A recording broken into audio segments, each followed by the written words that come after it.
बिस्मिल्लाहिर्रहमानिर्रहीम। अस्सलाम वालेकुम। पाकिस्तान और पाकिस्तान से बाहर कराची और कराची से देखने वालों को सबको हम कहेंगे अस्सलाम वालेकुम। Welcome to my channel house vlog Mrs Arman के साथ। कैसे हो आप सब? मैं बिल्कुल ठीक हूँ, खैरियत से हूँ और उम्मीद है कि आप सब भी बिल्कुल ठीक ठाक होगे, खैरियत से होगे। और हम रमज़ान शरीफ के आखिरी अशरे में दाखिल हो गए हैं। अल्हम्दुलिल्लाह अल्हम्दुलिल्लाह, शुक्र है अल्लाह ताला का कि अच्छे से गुजर गए। माशाल्लाह माशाल्लाह, रोज़े ठंडे थे।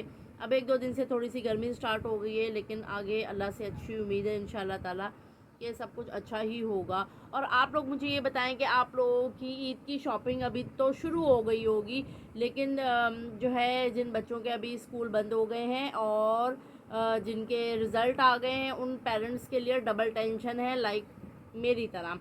बिकॉज मुझे ये समझ नहीं आ रही कि अब मैं ईद की शॉपिंग करूं कासिम साहब के लिए, या मैं जो है अपना कासिम का कोर्स लूं, बैग लूं, शूज़ लूं, क्योंकि ये दोनों ही चीज़ें मेरे लिए बहुत इम्पॉर्टेंट हैं और लेना भी ज़रूरी है। कोर्स लेना बहुत ज़्यादा ज़रूरी है बनिस्बत इसके कि ईद की मुझे इतनी टेंशन नहीं है इस बार, इसलिए क्योंकि ज़ाहिर है मेरी अम्मी की वजह से हमारी पहली ईद है तो हम ईद सेलिब्रेट नहीं करेंगे। लेकिन फिर भी मैंने ये सोचा था कि वो तो बच्चा है, बाहर निकलेगा, स्कूल में ईद मिलन पार्टी भी होगी, रिज़ल्ट भी है, तो इन सारी चीज़ों के लिए मुझे उनके कपड़ों की ज़रूरत है जो मुझे लेने हैं। लेकिन अभी तक स्टिल मेरी सैलरी नहीं आई है, तो मैं क्या करूँ? I am waiting for my salary. तो फिर यह है कि ज़ाहिर है सबसे इम्पॉर्टेंट, लेकिन फिर भी जो सब मोस्ट इम्पॉर्टेंट चीज़ है वो है कासिम का course, bag, shoes, uniform, everything. आज कासिम का लास्ट डे था स्कूल के अंदर और पूरी शर्ट ब्लू इंक से मैसी हुई थी। मुझे अपना कॉलेज और अपना स्कूल याद आ गया कि जब हमने 10 क्लियर किया था और जब हमने अपना इंटर क्लियर किया था तो हमने भी यही सब फ़न किया था। और ज़िंदगी में चीज़ें रिपीट होती रहती हैं, तो वो चीज़ें जो कल गुजरे हुए माजी में मैंने की थी आज मेरे बेटे के साथ है। आज मेरे बेटे का लास्ट डे था स्कूल में, छुट्टियां हो गई हैं, ईद के बाद जाएंगे और फिर रिज़ल्ट भी ईद के बाद ही है, ईद के बाद रिज़ल्ट भी है, पार्टी भी है, स्कूल में बहुत कुछ होने वाला है, लॉट्स ऑफ फन। तो जनाब ऐसा है कि मैंने कहा चलो इसी मतलब ज़ाहिर है जो लोग मेरी तरह सिंगल हैंड पे काम करते हैं उनके लिए तो डबल टेंशन है ही है कि भाई हम पहले क्या काम करें। लेकिन चलो कोई बात नहीं, जो है जो होगा अच्छा होगा इंशाल्लाह ताला। अल्लाह से अच्छे की ही उम्मीद रखनी चाहिए। तो जनाब ऐसा है कि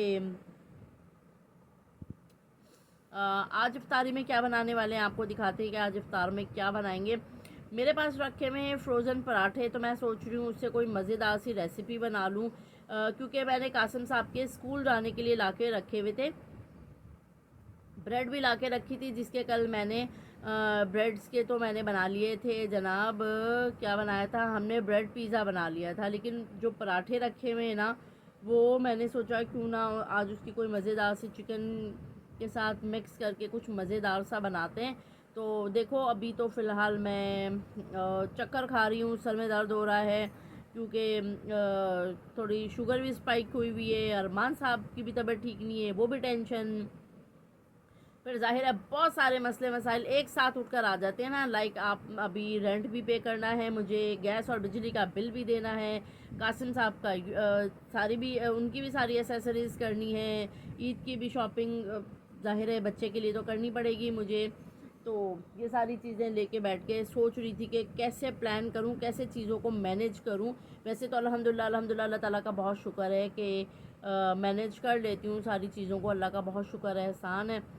तो बस अभी देखते हैं कि क्या करते हैं। और जब मैं जाऊंगी बाज़ार तो आप लोगों को भी साथ लेके चलूँगी, आप लोगों के साथ शेयर करूँगी कासिम का यूनिफॉर्म, बैग, सारी चीज़ें, उनके कोर्स, उनके कपड़े, एवरीथिंग। तो मैंने तो अब कपड़े ज़ाहिर है लिए ही नहीं है अब। और जो अब मेरी तरह जो कुछ मदर्स होती हैं वो ये सोचती हैं कि पहले हम अपने बच्चों का कर लें और अपने बारे में हम बाद में सोचेंगे। तो मैंने अभी तक अपने बारे में कुछ भी नहीं सोचा है, क्योंकि सोचना भी नहीं है। एक तो पहली बात तो यही है, ज़ाहिर है कि मेरी मदर का मसला है, लेकिन फिर ज़ाहिर है हम ऑफिस जाने वाले लोग हैं, हमें बाहर निकलना होता है, लोगों के साथ उठना बैठना होता है ईद के बाद भी। तो हर किसी को मसले मसाइल नहीं पता होते हैं कि भाई हमारा क्या फ़ैमिली प्रॉब्लम है और किस वजह से हम लाइक क्या मसले हैं। बाहर जो वर्किंग वुमेंस होती हैं उनके लिए बहुत मसले होते हैं और बहुत परेशानियां होती हैं कि भाई हमने सब चीज़ों को अच्छे से अपने हिसाब से मैनेज करना होता है। तो चलो देखते हैं अल्लाह मालिक है क्या होता है। अभी फ़िलहाल हम जो करने लगे हैं, चलो हम किचन में चलते हैं, किचन में चल के हम क्या करेंगे कुछ अच्छा सा बनाते हैं कासिम साहब के लिए। और ज़ाहिर है आई नो कि और आप लोगों के साथ भी यही होगा कि अब बच्चे हैं छुट्टियों पर, और छुट्टी वाले बच्चों के लिए Qasim is dancing behind the camera. So Allah पाक खुश रखे सबको, आपके बच्चों को भी और मेरे बच्चे को भी। चलो किचन में चलते हैं, ठीक है ना। चलो यार, आप लोगों को ना बातें करते करते मैंने कहा काम ख़त्म हो गया। अब ऐसा करते हैं, आप लोगों को एक बहुत मज़ेदार सी खूबसूरत सी चीज़ दिखाते हैं, क्योंकि ज़ाहिर है समर आ गया है, ईद आ रही है। तो मेरे पास बड़ा खूबसूरत सा एक डिज़ाइन आया था, मैंने कहा क्यों ना आप लोगों को भी दिखाऊं। देखो कितना प्यारा लग रहा है ना, और बहुत ज़बरदस्त डिज़ाइन है इसका। ये दुपट्टा है इस सूट का, ठीक है। और जनाब ये दुपट्टा है इसका, पूरा इसी तरीके का प्रिंट है। ये इसकी बड़ी प्यारी खूबसूरत सी शर्ट है, छोटी छोटी बूटियाँ बनी हुई हैं। और बूटियों वाले डिज़ाइन ना वैसे भी बड़े अच्छे लगते हैं जो। और लाइट कलर है, बहुत समरी सा कलर है ये देखो।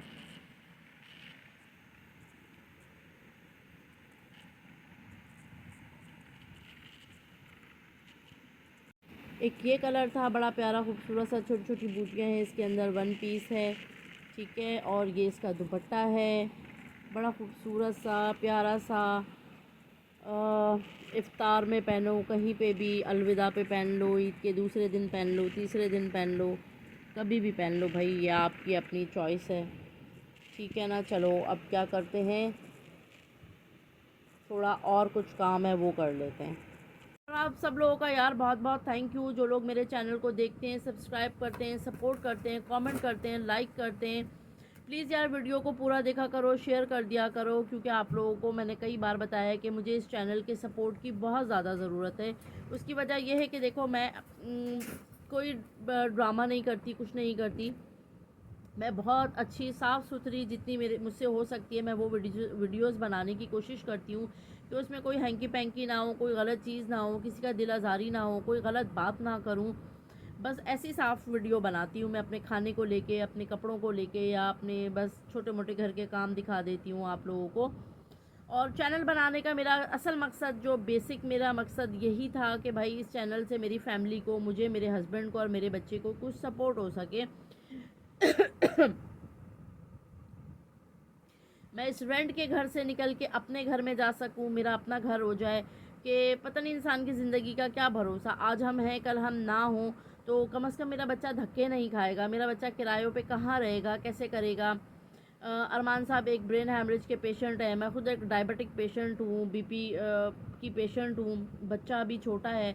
तो बस मैं ये चाहती हूँ कि इस चैनल से मुझे और मेरी फैमिली को सपोर्ट हो, ताकि हम लोग थोड़ा ग्रो कर सकें, मैं अपनी फैमिली को सपोर्ट कर सकूं। एक छोटा सा ही, चाहे एक कमरे का घर हो, लेकिन मेरे बच्चे के लिए एक कमरे का घर बन जाए बस। ताकि अगर हम बूढ़े भी हो जाएं तो हम इस किराए के घर से, हम कब तक किराया भरते रहेंगे यार।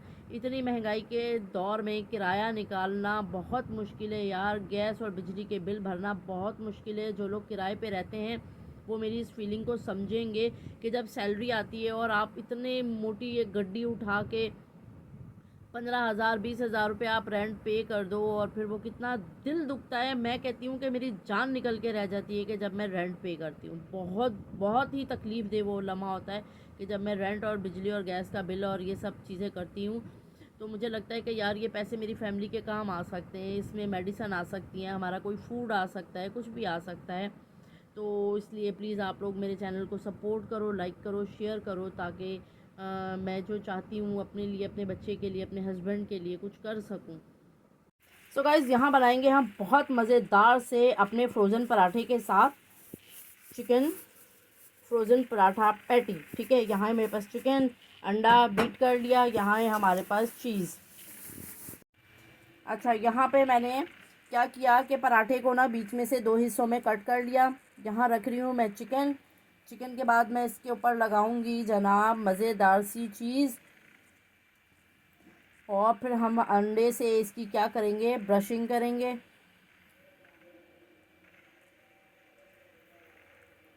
ठीक है। और हम इनको, आप चाहो तो ओवन में इनको बेक कर लो।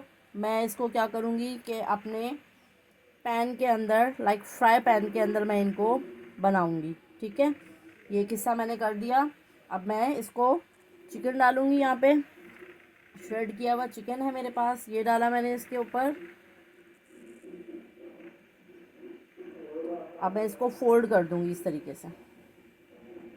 ठीक है जनाब, ये हो गया। फोक की मदद से मैंने इस पर निशान लगा दिए अंडे से। अंडे को हमने क्या किया, ब्रश कर दिया। और जनाब एक हमने यहाँ पे गलती कर दी थी कि हमने कहा कि चिकन, चिकन नहीं जनाब, ये चीज़ था हमारा। अच्छा जनाब, यहाँ है मेरे पास स्पाइरल पास्ता जो कल मैंने बनाया था, उसका थोड़ा सा कुछ बच गया था, तो मैंने सोचा क्यों ना इसको यूटिलाइज़ किया जाए और हम इसका मज़ेदार सा, सिंपल सा, क्विक सा, इजी सा रशियन सैलड बनाते हैं। तो जनाब इसके अंदर क्रीम सब कुछ ऑलरेडी डला हुआ है, चिकन डला हुआ है। यहाँ है मेरे पास बॉईल किए हुए कॉर्न्स और एक अदद सेब काट लिया मैंने, और ऑलिव्स डाल दूँगी मैं इसके अंदर अंदर। ठीक है, ये गए इसमें कॉर्न्स, और यहाँ है मेरे पास सेब। इनको मिक्स करूँगी, ऑलिव्स डालूँगी, मिक्स करूँगी। ठीक है, अच्छे से मिक्स कर लेंगे इसको। कॉर्न्स डाल दिए, एप्पल डाल दिया, ऑलिव्स डाल दिए। ठीक है, अच्छे से इनको मिक्स कर लूँगी। कोई और फ्रूट्स डालना चाहें तो आप डाल लीजिएगा।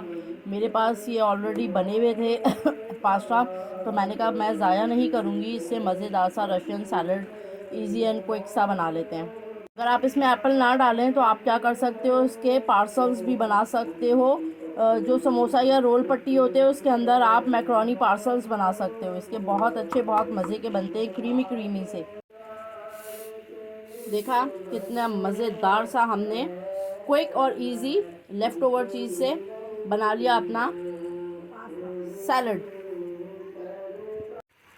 और यहाँ जनाब हमारे बन गए मज़ेदार से फ्रोज़न पराठा, चिकन, चीज़, पैटी। ठीक है, आप इसको पैटी किस शेप में बना लो, किसी भी शेप में बना लो। ठीक है, डिपेंड्स ऑन योर चॉइस।